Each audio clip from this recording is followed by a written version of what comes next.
how am I the villain in this situation? Well, you shouldn't have gone to her party because it was her party. Well, it's not just her party. There's several people at the party. It's not like I crashed her baby shower. Right. But also I'm looking at Issa because it's like, this is your responsibility. We are both your employees. Mm-hmm.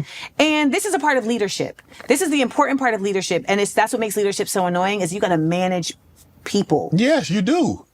And personalities. And it's a very difficult task. But it is par for the course. Yes, but that's why you got the 100 million or whatever you got, is to manage your employees. So I said, listen, I am not saying that it's going to be a problem on set, but I do think it is a problem that you don't feel that you need to step in. And she was like, well, then we just have a difference in opinion. Like, this is between y'all. This is between y'all. Well, if it was between us, why'd you intervene and say that she wanted to call her, I needed to talk to her, if you felt it was just between us? Because you interjected yourself into that. If it's between two people, I shouldn't have interference from someone else to say we need to get together. The two people, either she reaches out to me or I reach out to her. I don't need you to intervene. But you felt the need to intervene in that, but now you don't feel the intervention to go any further. Oh, sorry. So I'm also promoting my book. Right. So this hits me because now the press is canceling.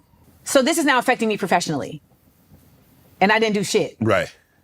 And I don't like you, in my opinion, is not a sufficient reason to sick 4 security guards on me and remove me from a black space. Right. Which also begs the question, what the is a black space?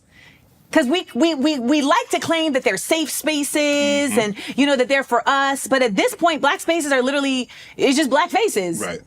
And that even is, something to do with this pressure that I've been going through. But to stay on course. So now we have to go back to shooting.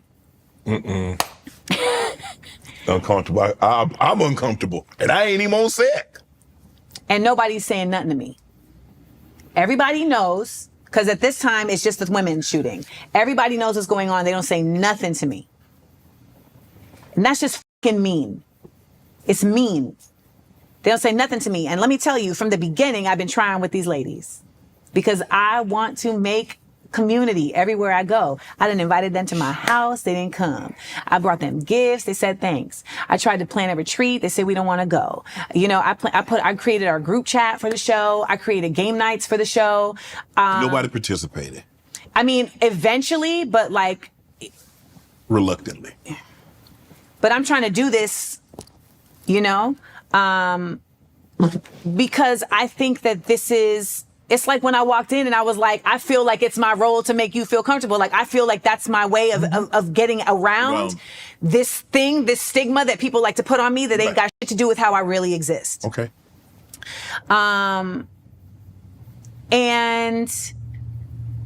in this situation now, I'm publicly now being excoriated. You got this earthworm Jim looking nigga, Sarunas, out here talking about, well, no one likes you, so that's why you weren't invited.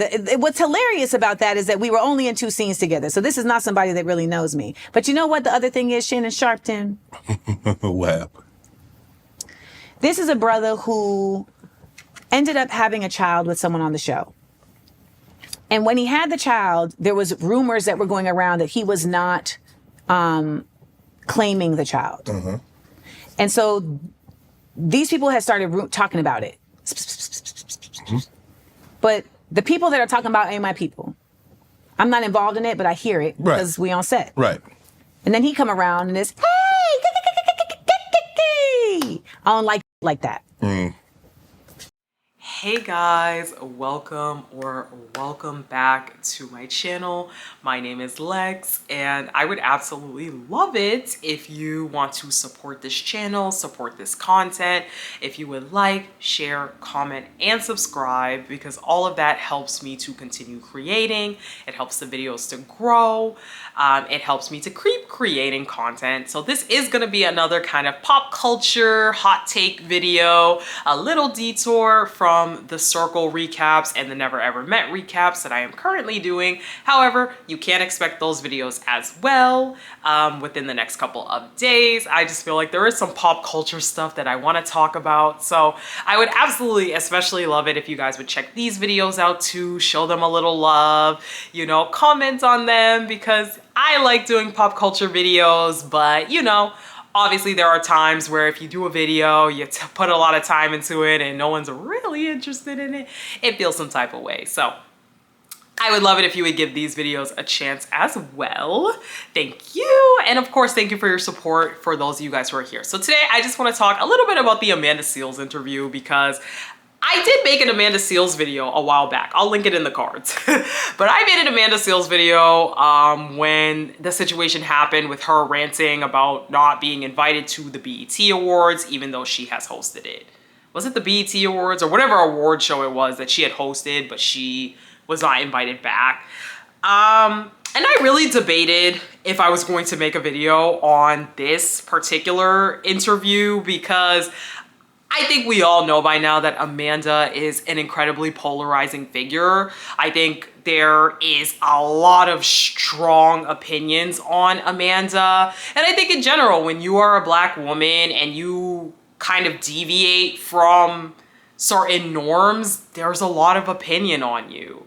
And I think that my opinion on Amanda Seales is not fully fleshed. I don't have like a, I hate her or I love her. I think a lot of people kind of have that one, you know, it's either one polar opposite or the other polar opposite. Like people are really on one side or another. And I think for me, I see multiple things with Amanda and understand a lot of things she said. And I think as a Black woman who myself, I am an introverted person. And I think as an introvert, a lot of times certain behaviors are mistaken for being rude, being mad, thinking you're better than others, thinking this, thinking that. And like over the course of my life and as an adult, I feel like there are definitely times where I felt misjudged, you know, just simply for being quiet or being a certain type of way. So I do relate to Amanda when she talks about certain things.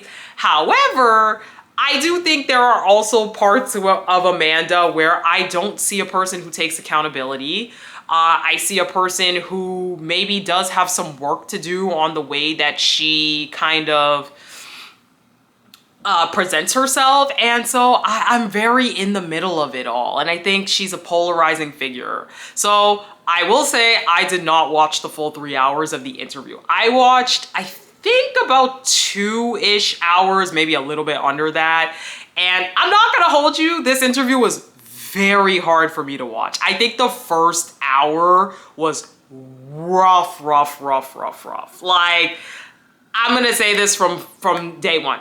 I think Shannon Sharpe is an awful interviewer. Look, I went to school for journalism. I took a lot of classes on reporting. I've done reporting in my life, in my professional career. I have worked as a reporter and done reporting.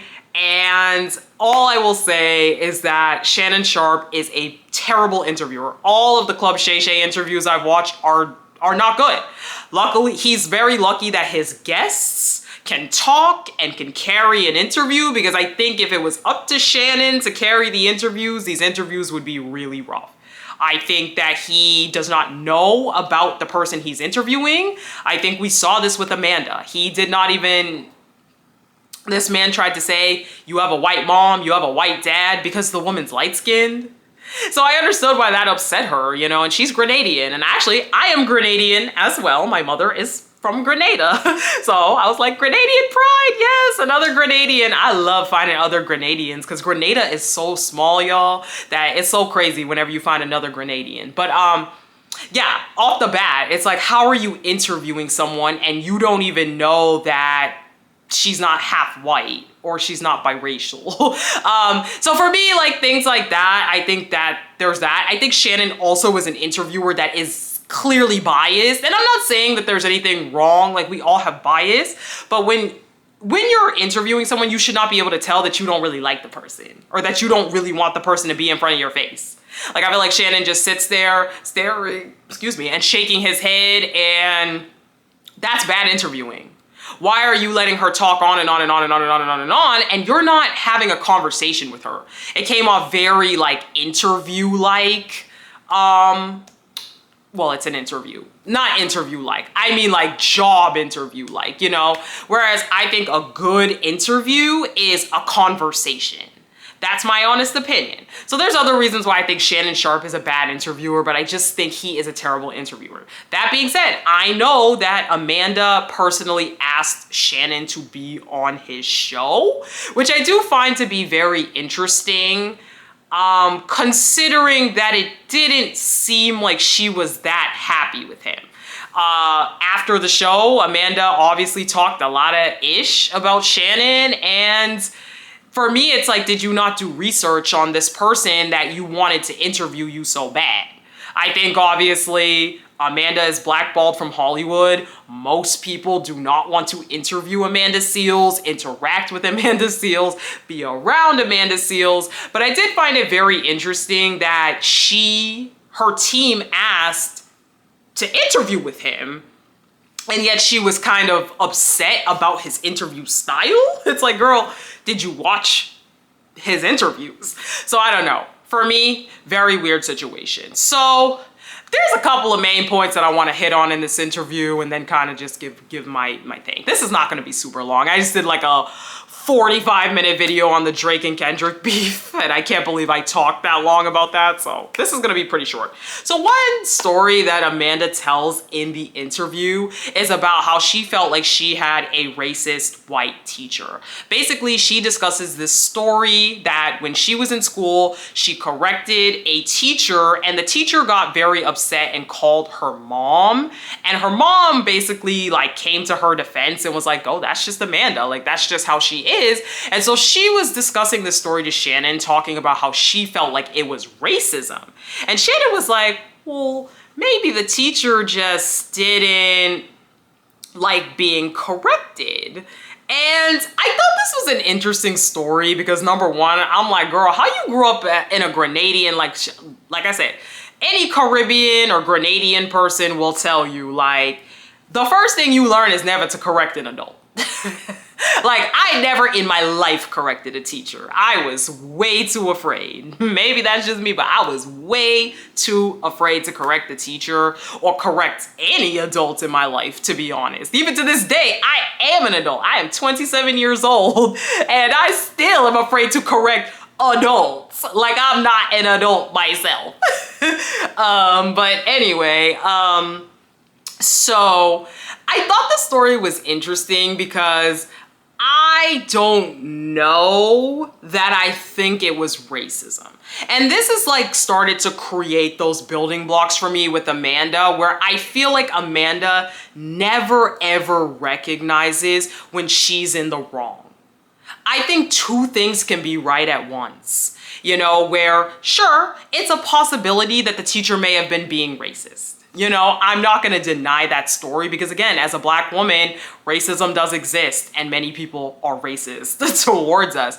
However, I also think it is incredibly likely that as a child, just judging off of the way Amanda interacts now, I would presume she might have been even more brash as a child, right? And I don't know, if you're a young child trying to sassily and rudely come at a teacher, most teachers are not going to take that positively. And that does not automatically mean that it is racism. And I think another big thing about this interview is that I don't think that Shannon was the appropriate person to have conversations about some of these topics that Amanda was trying to bring forward. Because going along with the story about how there was a racist teacher, there was also the story about how Amanda felt that other kids were being racist towards her.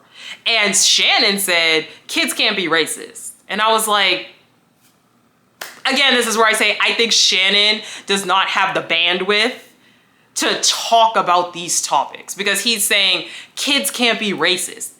That's factually inaccurate. You know, I wouldn't even say that I went to an extremely racist, well, my high school was racist. My school was racist. Like, let me not pretend. I had kids barking at me. I had kids spitting on me when I was a kid. And I had kids talking about how I was dark-skinned and calling me ugly. Like, that's racism. And they were kids. So it's like, yes, kids can indeed be racist.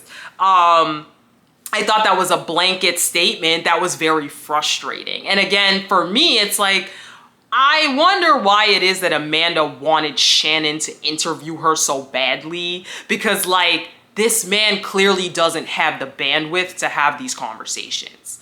But I think that we really saw this pattern with Amanda where she never takes accountability. And I think that ultimately is where Amanda loses me, okay?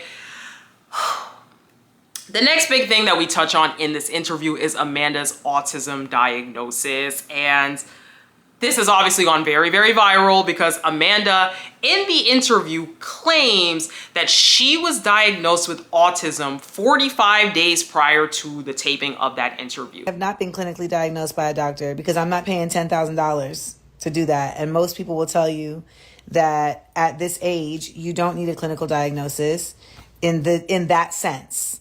And I think that's the other thing. It's like, we are so conditioned here in this nation to really only consider something in one kind of way. And I will get back to that. The other thing that they cut out is he was saying that... She says that as a result of everything that was going on in the media with her in terms of the TikToks that she had put out and in terms of just all of the backlash of people saying she's mean, she's unapproachable, you know, she's terrible to work with, she decided to get an autism diagnosis, and 45 days prior to that, she was diagnosed with autism. That is the claim she makes in the interview.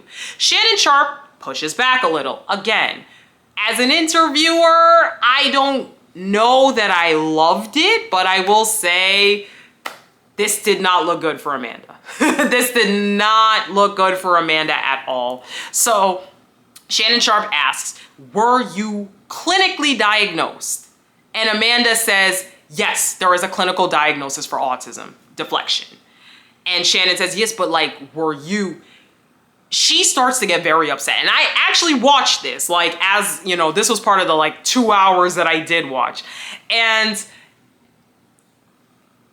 the problem that I have with Amanda is that she does not allow for conversation. I think Amanda is the kind of person that needs to dominate a conversation. Everyone needs to agree with her points. And if you even just ask her a question for clarification, she takes it as a challenge. Now, I do want to touch on this because Amanda talked about this after the interview. She did an Instagram Live post the interview, and she says she did not get a formal diagnosis. She says that. She also puts up this Instagram post where she said she felt like she was being attacked by Shannon Sharpe. And she claims she did not get a formal diagnosis. And it's not looking good. Because in the interview, she did say, indeed, and I watched this, because as I said, I did watch 2 hours of this interview. She does say in the interview, she was diagnosed. Now she tried to rescind it, and she said, you don't need a formal diagnosis because it costs $10,000 to get a formal diagnosis, which is not true. You go to your primary care doctor, they refer you out. You're a celebrity, you have money. You can definitely afford to go get a formal autism diagnosis. Now, I want to touch on self-diagnosis because self-diagnosis is a real thing to a level. A lot of people, especially Black women, the symptoms of autism don't often look the same in Black women as they look in their white or non-Black counterparts. That is valid. Many people that I know in my personal life that have been diagnosed with autism as an adult had to fight really hard and had to really be like, I feel like something's not right. Like, I don't think I'm just mean, or I'm just, I don't know, have anxiety, like something else feels wrong. It's not uncommon to self-diagnose. However, self-diagnosis is meant to be used as a vehicle to get an actual diagnosis. I think it is extremely dangerous for Amanda to be coming on an interview trying to use an autism diagnosis that she gave herself to try to kind of gaslight the audience into feeling bad for her, because that's what she was doing. I'm sorry. I do believe that she tried to, because again, she brought up the autism diagnosis as a reason for why she acts the way she acts. And this diagnosis was not a formal one. I think it is very dangerous to tell people, oh, you could just self-diagnose and run with a diagnosis. That's not true. She tried to say that you could take an online quiz. Again, that is extremely harmful. There is a reason why we have doctors that have manuals that are used. And yes, not every single person fits exactly into a cookie cutter category. I think it would have been very different had Amanda said, look, I've been doing some research. I have been looking into the way I am, and I feel like maybe I am neurodivergent. And so because of that, I am pursuing a formal autism diagnosis. That's all she had to say. But for her to present this diagnosis as a fact and then use it to, because again, it's gaslighting your audience.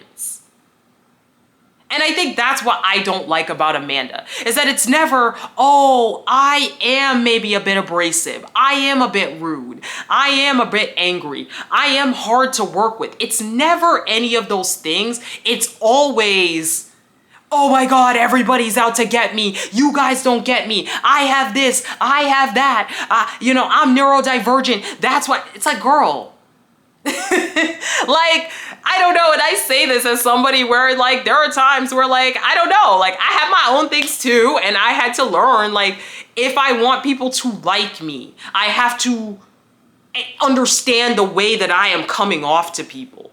Perception is huge, and I think Amanda really lacks that perception. And I think that's, for me, what frustrated me a lot about this autism situation. I'm not denying that she has autism. And I'm not denying that, her diagnosis may be a reason why she acts the way she acts towards people. But I think that you cannot present it as a definite. So she also touches on Issa Rae, and she basically talks about her experience on Insecure. As we know, What'd you do? I go to a lot of places because I'm lovable and people like me and I'm delightful. I am delightful. What did you do? I arrived. Okay, you arrived. Okay, you're inside. No. So here's how it went. So because Hollywood is just so inundated with whiteness, there was this conglomeration of folks that came together to say, you know what, we're going to have a Black Emmys party. Because, have you been to the Emmys parties? I've never been to an Emmys party. So, like, they're just very blah. Like, it's just a bunch of people sitting around like, am I right? Yeah. Am I right? Oh my God, Kirsten. Like, that's the vibe. Yeah. But, when we party, we want to have a little bit more fun to it. Call D nice. So, what up, Derek? So, in 2018 was the first one where they had a Black Emmys party. Mm-hmm. So basically, it's like everybody who done been to all them other parties. Come in this one. Yes. And I went to that party with Jill Scott. And one of the people that planned that party was Issa Rae's publicist, Vanessa Anderson. So she was one of the planners of the party. But there's a bunch of people involved in planning this party. Correct. So I show up with Jill, and Jill's manager was like, hey, can we, and I remember hearing Vanessa go like, oh, come on, Amanda. Mind you, I'm like, I don't know what I'm doing wrong right here. Right. Like, I'm just standing with Jill Scott. Right. But nonetheless, we came to the party, we had a great time. So, and I said to Issa, like, I don't know what's going on with your publicist, but like, she got something wrong. She got a problem with me. And she was like, that's between y'all. Okay. And I said, well, it's not really between y'all because I don't have a problem with her. Right. But she seems to have a problem with me. And she was like, that's none of my business. Okay. Okay. So now next year is 2019. And it was interesting because in 2018, it was packed like a dick in front of that place. In 2019, there was like nobody there. But I was at the HBO party, and every black person I saw, I would tell them, make sure you go to the Black Emmys party. Because I am about creating community, and I want us to be together. Right. So I pull up with my homegirl, Kathia, and Kendrick Sampson, who's on Insecure. You know the show where I don't have any friends? Yeah. So I pull up with Kendrick Sampson. So we get to the door, and I learned later that she just is white passing, but this is a Mexican girl, but like she looked like a white girl. Okay, so she at the door for the Emmys. for what kind of party? Emmys Black Party. There you go. So she tells us, you can go in, you can go in, you can't go in. Now I think she's talking to my friend because my friend is a realtor. Right. And she says, no, you can't go in. And I said, well, why can't I go in? She says, you're just on the list to not be able to go in. Now, I had also been invited to this party directly by Jesse Williams. Right. So Jesse Williams had texted me and said, please come to the Black Emmys party. Right. Okay. So I'm like, all right, I'm gonna come to the Black Emmys party. Yeah, of course. Like that's what I am about. So I come to the party and I'm like, okay, why am I not being let in? Kendrick says, I'm going to go look. I'm going to go look around and see why you're not being let in. Well, baby, I'm not standing outside no party. Right. So I head out. But then I'm stopped by this brother, Joey Harris, who works with Janet Jackson. Joey's like one of these people who's just always, his disposition is just always like glowing. It's kind of like Jordan. Right. So he's like, where you going? I'm like, oh, they said they won't let me in the party. He's like, absolutely not. Come on back. We gonna get you in this party. Okay. So we come back. And so this is an example of someone trying to protect and look out, right? So he brings me back and he's like, why are you not letting her in the party? By the way, at this time, I'm hosting Bring the Funny on NBC. Right. There is a billboard the size of a hotel 2 blocks away with me and my co-stars on the show, Chrissy Teigen, Jeff Foxworthy, and Kenan Thompson. And can I just put a pin in this really quick to give them their props? I had a real hard time on Insecure, and I'll get to that, but being on this show was so affirming because everyone there was so just happy to be happy.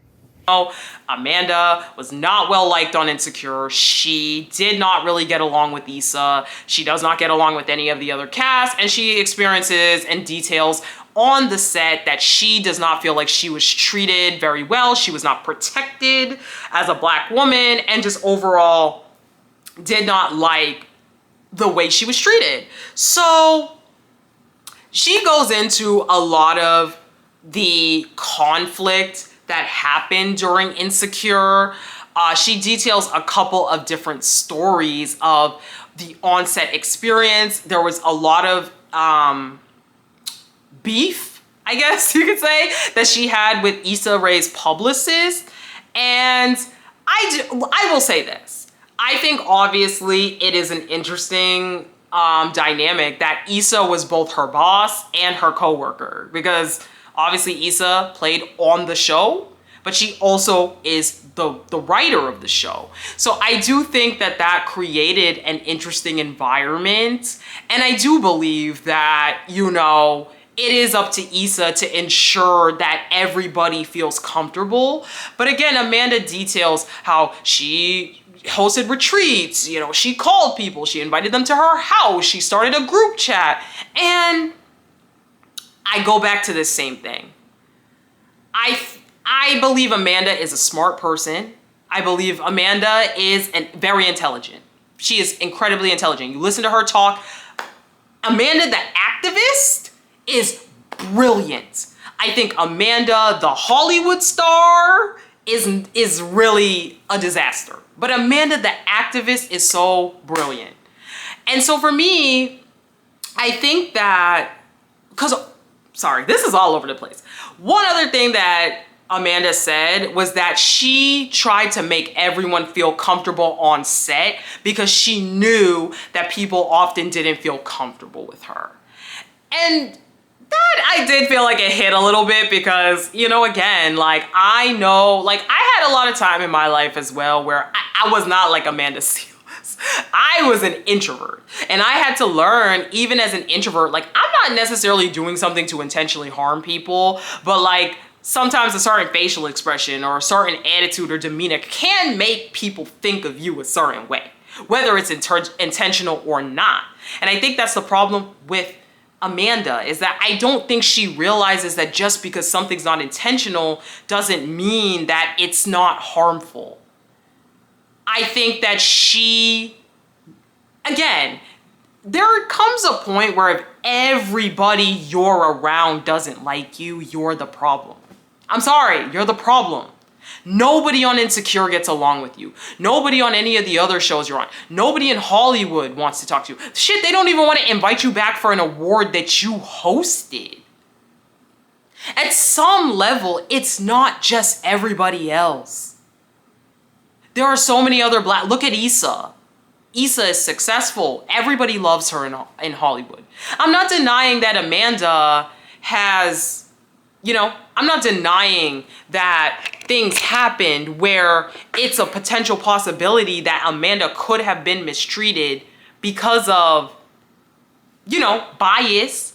But I think that Amanda never takes accountability. And at some level, if everyone doesn't like you, maybe you need to look at the way that you are presenting yourself.